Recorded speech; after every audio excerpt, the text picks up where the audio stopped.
Kenapa Malaysia sama-sama kita sama-sama Melayu, kenapa sekarang pendidikannya lebih terhormat? Rasa-rasanya tidak ada orang Malaysia datang menjadi TKI di Indonesia.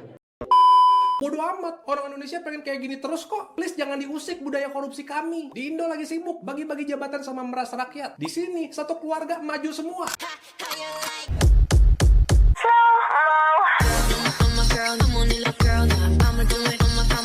Assalamualaikum, Elsa di sini. Hai guys, hai semua, halo tetangga, gimana kabar teman-teman semua? Semoga sehat selalu, semoga bahagia selalu, dan semoga hari teman-teman semua selalu putih. Selamat datang di channel YouTube Arsa Widianti Putri. Hari ini kita akan mereaction salah satu video dari channel Ria Oktorina, yang dimana pastinya ini bisa menjadi sebuah pelajaran dan juga meningkatkan rasa syukur. Nanti kita lihat video sama-sama pembahasan tentang apa ini. Tapi sebelum dimulai video reactionnya, seperti biasa aku mau ngajakin teman-teman semua dulu untuk subscribe channel ini dan aktifkan lonceng notifikasinya supaya tidak ketinggalan updatean terbaru dari channel ini. Dan bagi teman-teman yang mau request bisa banget DM di Instagram aku di @elswidiantiputri. Yaudah, tanpa berlama-lama, tanpa membuang masa, jumlah kita mulai video reactionnya. Are you ready? Let's go. Selamat datang di channel Ria Oktorina. Pada kesempatan kali ini, saya ingin mengajak kita semua untuk membahas sebuah topik menarik yang sering menjadi bahan perbincangan, yaitu perbandingan antara Indonesia dan Malaysia. Kedua negara ini adalah saudara serumpun yang sering dibandingkan dalam berbagai aspek.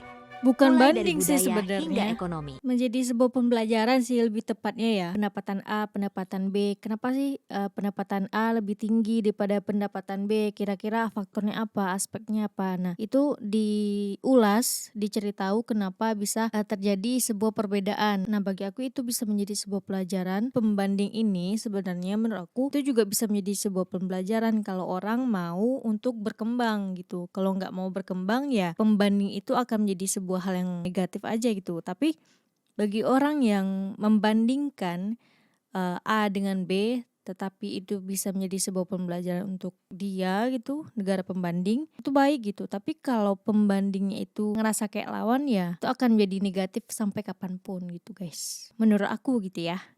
Salah satu pertanyaan yang sering muncul adalah, Apa tuh? mengapa Malaysia sering dianggap lebih maju dibandingkan Indonesia? Mari kita coba menelaah lebih dalam. Mari kita Bukan untuk coba. mencari siapa yang benar atau Nah, salah, itu yang aku tetapi maksud untuk tadi. mengambil pelajaran yang bisa kita terapkan demi kemajuan bersama, Betul. khususnya bagi Indonesia. Kenapa Malaysia sama-sama kita sama-sama Melayu, kenapa sekarang pendidikannya lebih terhormat? Rasa-rasanya tidak ada orang Malaysia datang menjadi TKI di Indonesia. Tidak ada orang Malaysia datang ke Indonesia menjadi pembantu rumah tangga di Majene. Tidak ada. Iya juga Tapi ya. berapa banyak orang Indonesia pergi jadi pembantu di Malaysia? Kenapa? Salah satu sebabnya karena dana pendidikan di Malaysia jauh lebih besar daripada yang digelontorkan untuk Indonesia. Masa pegawai honor kasihan 200.000 satu bulan? Iya, ada Begitu loh, komplit. guru juga. Ikhlas kok. Ini dulu yang penting. Ya. Jadi sholat ikhlas. Mengajar harus ada fee. Kenapa bisa Ustadz? Mau kita peningkatan kualitas? Mau kita belajar? Maka Malaysia setingkat profesor rektor UNM itu gajinya, kalau di Malaysia saya pernah tanya-tanya, uang Indonesia di atas 100 juta. Di atas 100 juta. Kipas-kipas orang kalau satu bulan 100 juta bisa 2 istri. Umpama. Ini ibu sensitif sekali. Umpama gini. Coba nonton tersinggung. Kenapa ya Malaysia lebih maju dari Indonesia? Padahal penduduk kita lebih banyak, sumber daya alam juga lebih melimpah.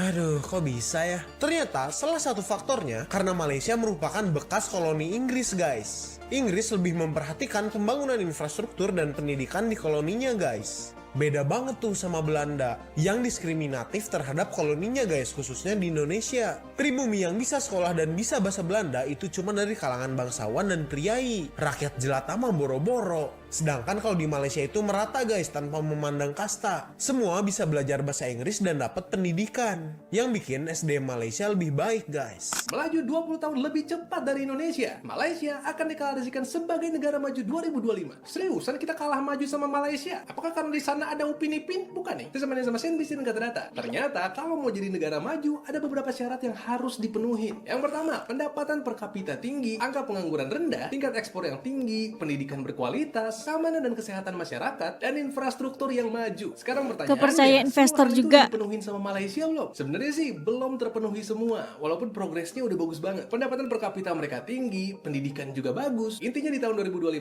itu mereka berambisi pengen jadi negara maju. Tapi ini baru target, belum fix. Nah, kalau dibandingin, target kita sama mereka beda 20 tahun. Karena mereka targetnya 2025, kita targetnya 2045. Kalau kamu sering dengar Indonesia Emas 2045, ya ini maksudnya untuk jadi negara maju. Netizen komen, bodoh amat, orang Indonesia pengen kayak gini terus kok. Please jangan diusik budaya korupsi kami. Di Indo lagi sibuk bagi-bagi jabatan sama meras rakyat. Di sini satu keluarga maju semua. Dan diketahui bahwa perkembangan negara Malaysia 20 tahun lebih cepat daripada Indonesia. Dan faktanya, justru Indonesia malah diturunkan peringkatnya oleh Bank Dunia dari menengah ke atas ke menengah ke bawah. Malaysia resmi akan mendeklarasikan diri mereka sebagai negara maju di tahun 2025. Dan hal itu mendapatkan sorotan dari netizen Indonesia, dan diketahui bahwa alasan mengapa negara Malaysia bisa melompat menjadi negara maju adalah karena memiliki pendapatan yang tinggi. Diketahui bahwa Malaysia sukses menjadi negara berpendapatan tinggi dan dikelompokkan menjadi negara berpendapatan menengah ke atas di tahun 2025. Malaysia akan masuk ke dalam kelompok negara maju. Semuanya ini dinilai dari pendapatan per kapita di Malaysia. Di tahun 2022 pendapatan per kapita mereka adalah 192,4 juta rupiah. Wow, angka ini tertinggi sejak kemerdekaan Malaysia. Di tahun 1957 pendapatan per kapita Malaysia hanya sekitar 3,5 juta rupiah. Ini menunjukkan peningkatan pesat dalam beberapa dekade saja. Mirisnya, peringkat Indonesia justru diturunkan oleh Bank Dunia menjadi berpendapatan menengah ke bawah. Ini disebabkan oleh perubahan ambang batas minimum yang ditetapkan serta penurunan pendapatan per kapita Indonesia. Malaysia diprediksi akan masuk ke dalam kelompok negara maju pada tahun 2025. Membela Malaysia. Padahal itulah faktanya. Indonesia ni memang lebih tertinggal daripada Malaysia. Malaysia lebih maju daripada kita. Nanti kalau misalnya aku cakap macam gini pun, ada je tu netizen yang cakap, dia bilang, yelah kalau di Malaysia tu luas wilayahnya sekian, penduduknya sekian. Jangan bandingkan dengan negara kita yang besar segala macam. Tapi kan kalau misalnya kata Mbak Yu, kalau misalnya negara ni besar, banyak penduduknya, supply and demand. Jika banyak penduduknya, banyak keinginannya. Iyalah, Petronas untung terus, Pertamina rugi terus. Petronas dah buka di berbagai negara dah. Pertamina cuma di Indonesia. Dekat Indonesia ni kelas menengahnya dah jatuh miskin. Orang tak boleh ada double job. Jadi ini adalah main job korang. Misalnya dia start ni dari pagi nih sampai jam kerja 8 jam. Misalnya jam 5 sore macam gitu. Ataupun misalnya dia start dari sore sampai malam macam gitu. Pokoknya dihitung sampai 8 jam. Kalau dia ada putus nih, oh berarti terpantau dari aplikasi dia akan terrating jelek. Indonesia ni negara apa? Negara mundur ke atau negara berkembang? Seharusnya kan Indonesia ni lebih maju daripada Malaysia, karena yang merdeka duluan tu kan Indonesia. Itu fakta. Kalau misalnya dia warganya kena PHK, dia akan dikasih subsidi bantuan dari pemerintahnya berpuluh-puluh juta. Dulu kalau misalnya nak jadi ojek online, satu hari boleh dapat 700 ribu. Sekarang 100 ribu pun banyak potongan dia. Dengan pajak yang tinggi terus dipotong lagi gajinya. Banyak potongan lah ibaratnya gitu kan. Terus yang kedua, judi online. Paling banyak nih di Indonesia judi online. Salah satu alasan utama mengapa Malaysia sering dianggap lebih maju adalah karena perbedaan ekonomi yang mencolok.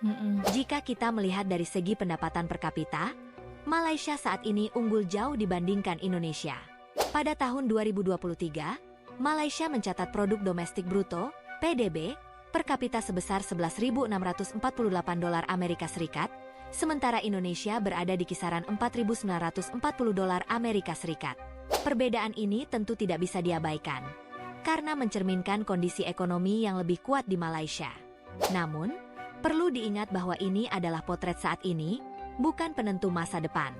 Indonesia masih memiliki potensi besar untuk menyusul. Selain perbedaan ekonomi, ada juga faktor geografis yang mempengaruhi pembangunan.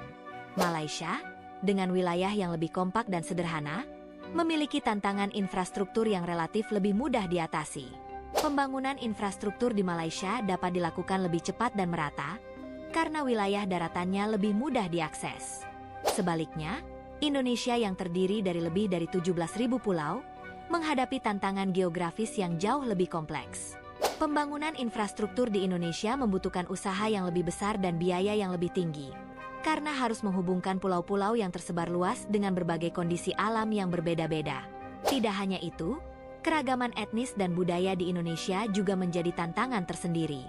Dengan lebih dari 300 kelompok etnis dan populasi yang jauh lebih besar dibandingkan Malaysia, Indonesia menghadapi tantangan dalam menjaga stabilitas sosial yang diperlukan untuk pertumbuhan ekonomi yang berkelanjutan. Jumlah penduduk yang besar dan beragamnya budaya memerlukan kebijakan yang lebih inklusif dan strategi pembangunan yang lebih hati-hati. Dari sisi sejarah, Malaysia juga memiliki keuntungan lain. Pasca kemerdekaannya dari Inggris, negara ini menerima manajemen infrastruktur dan stabilitas ekonomi yang relatif lebih baik. Inggris, sebagai negara yang pernah menjajah Malaysia, meninggalkan dasar-dasar pembangunan yang lebih teratur. Di sisi lain, Indonesia menghadapi masa-masa sulit pasca kemerdekaan, termasuk ketidakstabilan ekonomi dan politik yang berlangsung beberapa dekade. Ini menjadi salah satu faktor yang membedakan jalur pembangunan kedua negara. Namun, tidak dapat dipungkiri bahwa Malaysia telah membuat lompatan besar menuju status negara maju. Betul. Menariknya, Malaysia secara resmi menargetkan untuk menjadi negara maju pada tahun 2025. Deklarasi ini menandakan komitmen negara tersebut untuk mencapai standar ekonomi, infrastruktur, dan kualitas hidup yang setara dengan negara-negara maju lainnya. Dalam hal ini, Malaysia telah fokus pada pengembangan industri, pendidikan, dan teknologi untuk mempercepat pertumbuhan ekonominya. Visi 2025 ini tidak hanya menjadi ambisi ekonomi, tetapi juga mencakup peningkatan kesejahteraan rakyat dan penguatan sektor-sektor strategis seperti manufaktur, pariwisata, dan digitalisasi. Bagi kita di Indonesia, langkah Malaysia menuju status negara maju dapat menjadi inspirasi yang baik. Malaysia menunjukkan bahwa dengan perencanaan yang matang, stabilitas ekonomi, dan investasi pada sumber daya manusia, sebuah negara dapat mencapai kemajuan yang signifikan dalam waktu relatif singkat. Namun, kita tidak boleh merasa kecil hati. Indonesia memiliki keunggulan besar, terutama dari segi sumber daya alam yang melimpah, populasi yang besar, dan budaya yang kaya.